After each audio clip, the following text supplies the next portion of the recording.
Hello everyone and welcome to our YouTube channel scratch learners. आज की video में हम सी प्रोग्रामिंग की एक प्लेलिस्ट स्टार्ट करने वाले हैं। तो बेसिकली हम इस प्लेलिस्ट में जो भी इम्पोर्टेंट सी प्रोग्राम्स होते हैं जो कि आपके बेसिक कंसेप्ट्स बिल्ड करने में बहुत हेल्प करेंगे, उसे हम डिस्कस करेंगे। आज की वीडियो में हम एक सिंपल सी प्रोग्राम लिखने वाले हैं जिसमें हम addition, subtraction, multiplication and division perform करेंगे between any two given numbers. Okay, और ये प्रोग्राम हम Dev C plus plus software में कर रहे हैं। आप चाहो तो टर्बो सी प्लस प्लस या VS कोड कुछ भी यूज़ कर सकते हैं। So let's start with the video.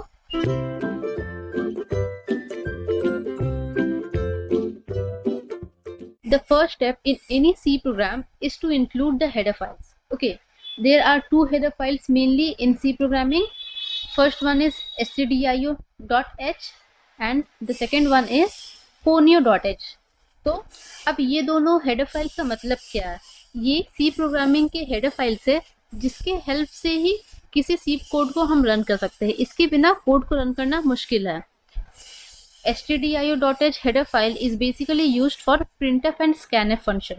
Okay, तो जैसे कि हम कोई भी इनपुट या आउटपुट लेंगे प्रोग्राम में, चाहे वो कैरेक्टर हो, एक इंटीजर हो, फ्लोट हो, या हम फाइल से इनपुट आउटपुट ले, वो सारे ऑपरेशंस के लिए हमें जो हेडर फाइल लगती है वो है stdio.h। और conio.h is the console input and output. जब हम प्रोग्राम रन करते हैं तो एक ब्लैक डायलॉग बॉक्स जो आता है वो इस conio.h हेडर फाइल के कारण ही आता है। The definitions of the function like clear screen and get ch, all these functions are written in the conio.h header file। तो ये हेडर फाइल्स एक्चुअली में क्या होता है कि इसके डेफिनेशंस के लिखे हुए हैं, और यदि हम इसे इंक्लूड करते हैं तो इसका मतलब है कि हम वो डेफिनेशंस को यहाँ इंक्लूड कर रहे हैं, तो उनके जो भी फंक्शंस है उसे हम यूज कर पाएंगे in this C code. Okay, so ये हो गया हेडर फाइल का। अब हमें अपने मेन ब्लॉक में आना है। कोई भी सी प्रोग्राम जो होता है वो हम हमेशा मेन फंक्शन के अंदर लिखते हैं। अब मेन फंक्शन लिखने के भी दो तरह होते हैं। एक होता है कि आप इसका रिटर्न टाइप वॉइड रखो। वॉइड मतलब नल, मतलब कि आपको इसमें कुछ भी रिटर्न कराने की जरूरत नहीं है। लेकिन एक और तरह से लोग लिखते हैं, इट्स इंट मेन। ओके, तो इसमें क्या है कि ये जो मेन फंक्शन जो है उसका रिटर्न टाइप इंटीजर है। तो ऐसे कोड के लिए हमें कोड के लास्ट में हमेशा रिटर्न कराना पड़ेगा एक integer value. So we are returning 0। अब इस प्रोग्राम में हमें करना क्या है कि we want to input two numbers. Okay, let's assume that we are inputting the integer numbers, और फिर हम उस दो नंबर्स के बीच में addition, subtraction, multiplication and division perform करेंगे। So first of all we need to declare the two variables for inputting. So let the variables be a and b and they are of type integer. Okay, and then semicolon. Now we want to input both the variables, right? So first of all we want to input the first variable. अब ये जो statement हो गया ना, enter the first variable, ये print हो जाएगा हमारे कंसोल में ताकि यूजर कोई इनपुट एंटर कर सके। ओके, तो इसके बाद जो यूजर इनपुट करेगा वो कैसे हम रिट्रीव करेंगे, means how we will take that input, that can be done using the scanf function। okay, तो scanf में तो scanf %d, %a। अब देखिए इसका मतलब क्या हुआ। ये जो हम डबल कोट्स के अंदर लिख रहे हैं %d, इसका मतलब हुआ कि ये इंटीजर वैल्यू फेच करेगा, और ये जो %a हुआ ये मतलब कि वो जो इंटीजर वैल्यू फेच करेगा वो एक्चुअल में होगा वैल्यू a का। तो जो भी वैल्यू यहाँ से रीड होगा वो एक्चुअल में वेरिएबल a में स्टोर हो जाएगा। In the same way we will input the second variable. Here we want to input the second variable, और ये जो वेरिएबल है ये हम फेच करेंगे with in the variable b।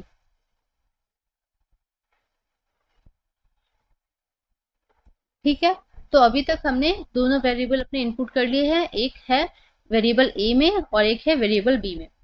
अब हमें एडिशन परफॉर्म करना है between these two numbers. So let's declare a variable int add is equals to, तो ऐड करना है तो a प्लस b। ठीक है, ये सिंपल कोड हो गया। अब ये जो एडिशन रिजल्ट है, अब इसे यदि हम प्रिंट करना चाहते हैं तो we will print it using printf function. and we will write addition result is, जो भी हमारा वेरिएबल है, तो यहाँ पे वेरिएबल क्या है, देखो ये वेरिएबल जो है हमने ऐड नाम के वेरिएबल में स्टोर करके रखा है, ठीक है, और ये है इंटीजर टाइप का, तो इसको प्रिंट करने के लिए हम %d यूज करेंगे और यहाँ पे वेरिएबल नेम लिखेंगे जो कि है ऐड। ओके, सो ये प्रिंट करेगा the addition result of a and b. तो हम इसको एक बार सेव करके रन करके देखते हैं कि ये वर्क कर रहा है कि नहीं।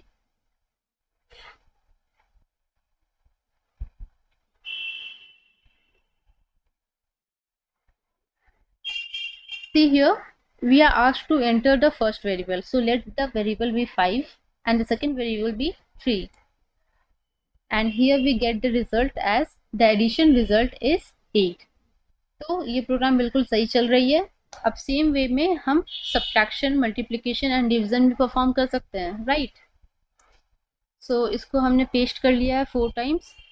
यहाँ पर लेट द वेरिएबल बी सब, जिसमें हम सब्ट्रैक्शन परफॉर्म करेंगे, so it will be a minus b and the result, and here the result will be in the variable sub, and this is the subtraction result, not addition. Similarly here it is mult and this equals to a into b, and here we will write multiplication result is mult. Okay, similarly in the next line this is the result of division, so div is equals to a divided by b, and here also we need to write division result is div. Okay, so I think the program is complete. लेकिन जब भी हम कोई message print कराते हैं तो उसके पहले स्लैश एन यूज करते हैं। ये स्लैश एन क्या करेगा, ये बैकवर्ड स्लैश है, ये बैकवर्ड स्लैश एन क्या करेगा कि एक न्यू लाइन फीड करेगा whenever we want to print any statement. यदि ये स्लैश एन नहीं यूज करेंगे तो फिर ये एक प्रिंट के तुरंत बाद में सेकेंड प्रिंट स्टेटमेंट भी प्रिंट हो जाएगा। So simply this slash n is use to print a new line. Now let's run it. Here let the first variable be 4 and the second variable be 2. So we can see the addition result is 6, that is 4 plus 2. Subtraction result is 4 minus 2 is equals to 2. Multiplication result is 4 into 2 is equals to 8. And division result is 4 divided by 2 is equals to 2. Okay, तो ये programme बिल्कुल सही से run किए। हम इस programme में और भी मॉडिफिकेशन कर सकते हैं ताकि ये प्रोग्राम छोटा हो जाए। Like see here, we have declared variables, right? 4 variables add, sub, mult and div to perform the operations. लेकिन इसको बिना वेरिएबल यूज किए भी किया जा सकता है। कैसे?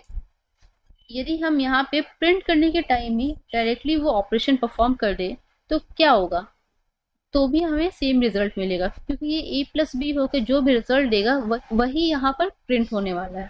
तो उसी वे में हम ये सारे स्टेटमेंट्स डिलीट कर सकते हैं और यहाँ पे डायरेक्टली वो ऑपरेशन परफॉर्म कर सकते हैं। यहाँ पर भी यदि डिलीट कर दें, सो मल्टीप्लिकेशन की जगह we can write a into b, and similarly here for division omit this statement and directly write here a divided by b. Okay, so now let's run it. Let the first variable be 20 and the second one be 5. So here we can see 20 plus 5 is equals to 25. Subtraction result is 15, that is 20 minus 5. Multiplication result is 100 and division result is 4. So it's running perfect. Again we can make this program a bit shorter by inputting in one line. मतलब मान लो कि हम ये first variable और second variable को अलग अलग ना लेकर डायरेक्टली एक साथ ही इनपुट ले लें, तो यहाँ पर हम लिख सकते हैं कि एंटर द वेरिएबल, और ये लाइन हम हटा सकते हैं इजीली। और यहाँ पे स्कैनफ के टाइम में हम डबल %d यूज कर सकते हैं, क्योंकि हमें यहाँ 2 वेरिएबल इनपुट करना है। फर्स्ट वन जो इनपुट होगा वो वेरिएबल a में जाएगा और सेकेंड वेरिएबल जो इनपुट होगा वो b में जाएगा। तो यदि हम इसे रन करते हैं फिर से तो यहाँ पर हमें वेरिएबल्स लिखना है एक साथ ही. Okay, so we can write 20 and 5. So again we got the same result and it's working fine. तो अब हम जितना शॉर्ट कर सकते थे ये कोड को कर चुके हैं, लेकिन अभी भी ये प्रोग्राम कुछ ना कुछ एरर्स दे सकता है. How? Let me show you. मान लो कि यहाँ फर्स्ट वेरिएबल जो है वो कोई भी number like 4 and the second variable is 0. Then see what will happen. See here, division यहाँ पे परफॉर्म नहीं हो पाया. क्यों नहीं हो पाया यहाँ पे परफॉर्म? क्योंकि any number when divided by 0 gives us infinity, that is undefined, right? So उसके लिए हम यहाँ पे एक कंडीशन यूज कर सकते हैं कि जब वेरिएबल b 0 ना हो then only we are going to perform division result. Okay, then only division can be performed. Else we can write that printf division cannot be performed. Okay, I hope you got this. कि जब भी variable b यानी कि denominator जब भी 0 होता है तो उस केस में हम डिवीजन नहीं परफॉर्म कर पाएंगे, इसलिए we have used this condition here. Now यदि हम फिर से रन करें like 2,0, so here we are getting that division can not be perform. सो ये होता है एक परफेक्ट कोड जिसमें हम वो सारे कंडीशंस को इंक्लूड कर पाए जो जो सिनेरियोज हो सकते हैं. So always try to write a code जो कि एफिशिएंट हो और उसमें वो सारे केसेस इंक्लूड हो जो कि उस सिनेरियो में आ सकते हैं. So I hope this video is clear to you. If you are having any doubt on this video, then you can easily ask me in the comment section. I will surely reply to you all. जैसे कि इस video में हमने simple 4 operations perform करा, अब next video में हम एक सिंपल कैलकुलेटर बनाना सिखाएंगे using this code only. Okay, so see you in the next video. Thank you.